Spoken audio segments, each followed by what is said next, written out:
Alright guys, you've heard me mention this car a few times. This is Corey, the channel manager's 2020 Mustang GT Gen 3 MT82 stick car. This car is tastefully modified with some SVE GT500 style wheels. It's got some BMR suspension components on it. Very tasteful MBRP black tip exhaust system. He just did some splitter work and front grille work. Very tastefully modified. I love this car. It's blacked out. It looks so sick. So anyways, this car has an MT82 transmission. Oh, and he did the GT350 spoiler on the back. So what we're doing today is I wanted to show you this car because we'll probably be doing some testing with it. Nothing crazy here. 2020 Gen 3 GT. So let me flip this around. So what we're gonna be doing on this this test now is I'm at the gas station, the Daybreak. We are gonna go down the road.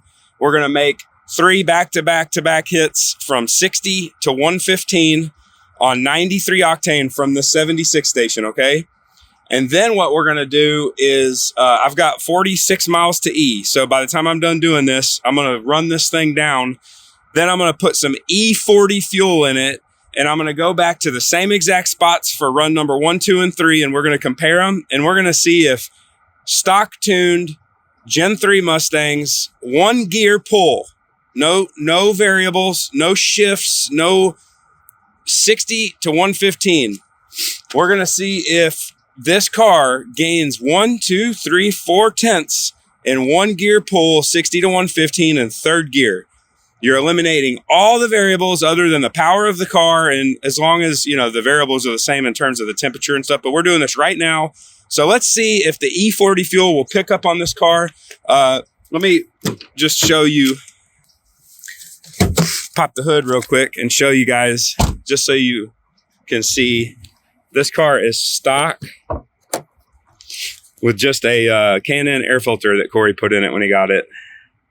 So, you know, it hasn't had all the tricks done, but we will be modifying this. Eventually, the plan for this car is going to be to put the supercharger off the GT500 that I have, because we just did a Joker's porta blower on this car. We're going to adapt it using some VMP parts. But let's put this thing to the test. Let's see what it runs, and stay tuned.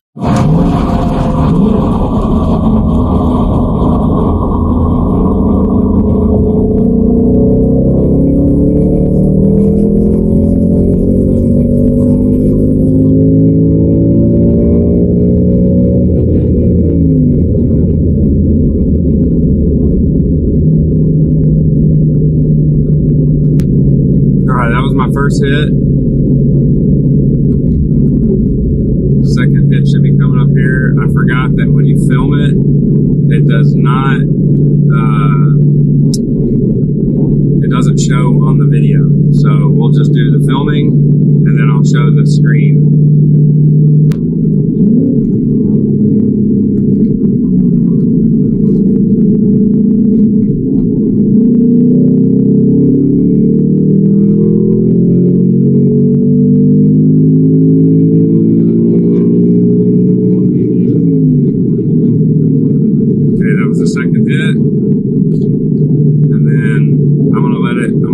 For a couple miles here, and then I'll do the 3rd hit. I'm going to try to squeeze them all in on the same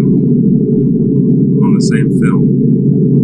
So that's a bummer. I can't see what it's running, but this should be the 3rd one up here. And then I'm going to whip it around. I'm going to look at the results. I'll throw some E40 in the tank, and then you know, hopefully we see some gains. I'll drive all the way back up there, and then I'll make the 3 hits in consecutive order. And let's see what that E40 will do. The only thing I'm worried about is how long it's going to take for that fuel to kind of work its way in and all that stuff. I'm not sure like how soon we can see results on it, if that makes sense. Because I've never done a test like this where it was like instant results. Okay, here we go. Don't move over. Damn it, dude.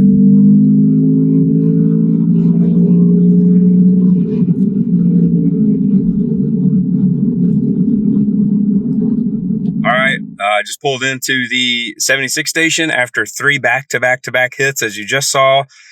We went a 780, 771, and a 772. I'm actually really impressed with that because if you guys saw the dud S650 testing, in similar air with weight reduction and ported intake manifold and stuff, we were only a few tenths quicker. So, and that car had twin air filters, rear seat delete. I mean, it had some tricks, and I think it was already on E40 at that time or some type of ethanol blend. But anyways, I'm going to flip this around and show you guys what I use. Naturally, since I run E40 and everything, I already know it's 6 and 4 or 3 and 2. But here's what I use when I need to know the ethanol mixture. So hold on, let me flip this around. All right, so I use the ZFG, runzfg.com. They have, you can just Google ethanol calculator. And so I just wanted to show you guys, we're shooting for E40 here. Total fuel, 5 gallons. It's E80, it's 85%. That's what we assume. Who knows? It could be 75, whatever, but we're just going to use 85. The gas blend's usually E10. The octane of the gas is 93. The octane of the E85 is 105. So what that gives us is almost 98 octane. A stoic of 12.4, pump E10 93 gas is usually around 14.0, 14.1. So it is a richer stoic, which means it'll run leaner. Now, the good news is these cars have wideband, so it'll correct for it. So we're going to do 3 gallons of 93 gas and 2 gallons of E85. So if you want 10 gallons, this doubles, so it'd be 6 and 4. And then if you want 15 gallons, 20 gallons, whatever, that's just going to multiply by whatever you use. So I'm going to pump this fuel in, and then I'm going to put some miles on it and drive all the way back up and make my 3 hits back to back like you just saw, okay? I'm guessing it's going to be worth about 1/10 to 2/10 on this pull. Okay, so I've been driving around for like 30 minutes. I made a couple test hits just to kind of I'm trying to get the fueling and everything. Fuel trim's good, and I really want this to be a true test. I'm at 52 miles to E right now. I started making the pulls earlier with like 46 miles to E or something like that, and it went down to 28. I put fuel in it, and now I'm trying to get it back down. So I'm a few minutes away from making the 3 back-to-back pulls. Fingers crossed. Let's see what happens.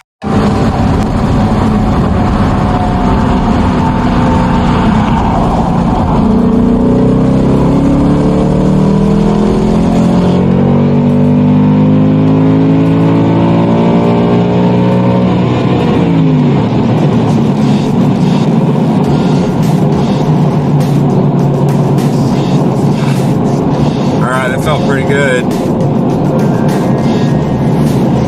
gonna do all 3 like I did the first time in a row here.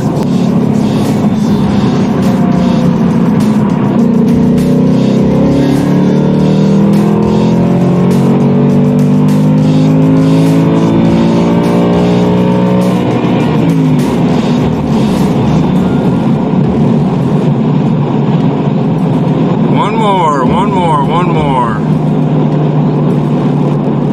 Car feels strong.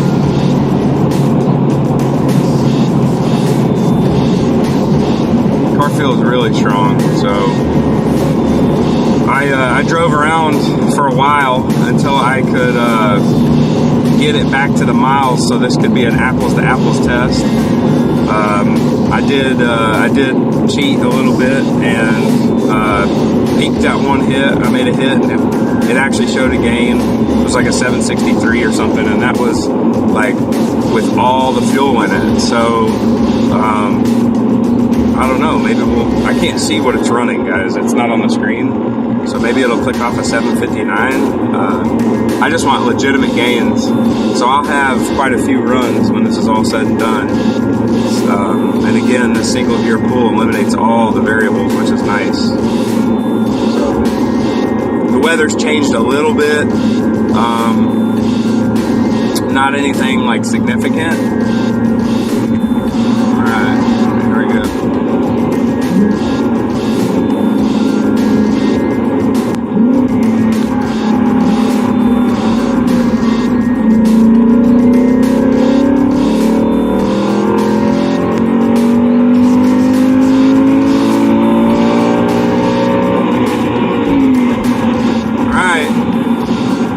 Off and see what she did. Well, those were some interesting results. Let's go ahead and talk about them.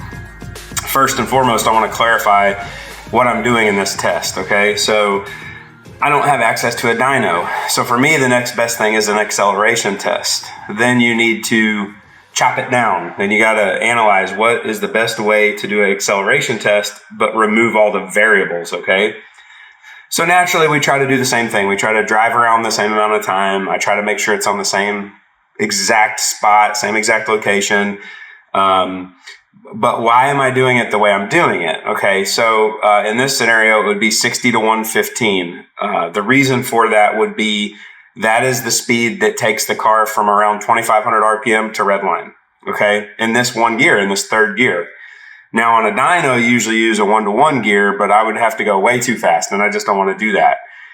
And when you're racing your car, usually you're in 1 through 4th. You're not just 4th, 5th, 6th, and stuff like that. So anyways, in these scenarios, and I've done it on some previous videos, I will figure out what speed to go start from, and then what to go to. And what it is it's just like a dyno run. It's a full sweep all the way through the pull. Now, the reason I like to measure the acceleration is because we're talking acceleration. That's what matters. That's why you dyno test something. On a dyno, you could do a full gear pull and you might only have 10 horsepower from 5,000 up. Okay. And that could be the case with better fueling and stuff, but it's hard to argue against a verified gain. So let's talk about the results. Okay. So in this scenario, let me turn the draggy on here so I can show you guys. We were within 200 feet density altitude. Now the car always gets filled up with 93 octane from this gas station. This is the gas station that I use for all testing. Okay, every video you guys see, I'm always at the same gas station, the 76.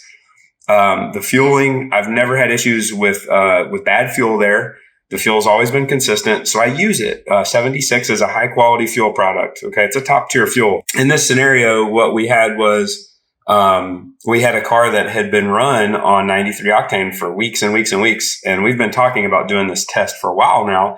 And then once we got the tank down to about 50 miles to E, I drove out to the spot and I made 3 hits. And here's basically, I'm going to show you the go from number 6 to 1, and this is the consecutive run order. Okay, so we got a 780, 771, 772, pretty consistent here. Okay, within a tenth or so, whatever. Okay, and then you can see the time stamp over here. So basically, after making those, we drove back, which is a good 20, 30 minute drive, whatever. We filled up. And then we drove around more, so within an hour or so, okay? Same date, within an hour. You guys just saw the video. We cracked off a 758, 744, and a 747, okay? Pretty similar as far as, the pattern here, and how consistent the pulls were. Pretty close together. So let me go and show you Let's just use 780 was my first pull on 93 and 758 was my first pull on the E40 mix. So let me just show you the graph so you can see it here. Okay. So there's the graph of the 780. It's valid, 615 DA. Now, the 780 versus the 758 was the same exact spot, okay? Like same exact spot. I did back-to-back runs, 1, 2, 3, 1, 2, 3, same spots, 1, 2, 3, 1, 2, 3. You're at 481, so it's valid. Slope shows a little bit different, but that's just the time, the acceleration times on these are very accurate. The slope and the DA the slope and the DA in the elevation here, they're always going to show a little bit different. Again, it was the same spot. So as far as I'm concerned, I'm going to use those results. As far as I'm concerned, we just saw 2 to 3 tenths gain. So why did we see a gain? Okay. So I made a post on social media and I asked people, what would it gain? Right. Some people said no gains. Some people said it would lose. Some people said, well, if it's not, add more timing, and et cetera, et cetera, et cetera. So here's what people fail to realize. And I just went through this with testing the Z06. I've done it testing Project Dud, the S650. Why people think that it's always just about ignition timing, I just don't understand. And I see this topic coming up a lot in the 6th gen Camaro world, in the naturally aspirated Coyote world, and then, in all the groups. But the fact of the matter is that certain fuels make a certain amount of horsepower. Okay. So, my examples are, that I will use MS109, VP Racing MS109 fuel, which is amazing fuel. And when you swap to E85 and you keep, this is on like my GT500s. If you use MS109 fuel on a GT500, and I'm saying that because I've done that myself, the gains are tremendous when you go from MS109 to E85. Timing for timing, the gains are amazing. 20, 30, 40, 50, 60, 70, 80 rear wheel horsepower, depending on your power level. So why is that? Well, not all fuels make the same power just because of ignition timing. Just because you run 24 degrees of timing doesn't mean that the car is going to make the same on every fuel. I genuinely never really tested E40 on a Gen 3 car like this. The tune was the same. It doesn't have an aftermarket tune. In my opinion, it all really comes down to the oxygen level of the fuel. Okay. So when you see people use nitro and all these super tricky fuels, they're 48%, 49, 52, 55% oxygenated. Okay. The lower the stoic, typically when ethanol and other things are involved here, MTBE and stuff like that, when you go down lower on that stoic, it requires more fuel, right? Oftentimes on those fuels that have a higher stoic, they're going to have a higher oxygen level. So E40 is about 22 to 23% oxygenated versus E10 or whatever is at the pump. A pump 93 is going to be, I don't know, 5 to 7% maybe. You guys can tell me if I'm wrong. I'm just going off the top of my memory here. So that being said, we went from 93 pump gas, which might have been E10 at the most. I think it says on the pump E10 max.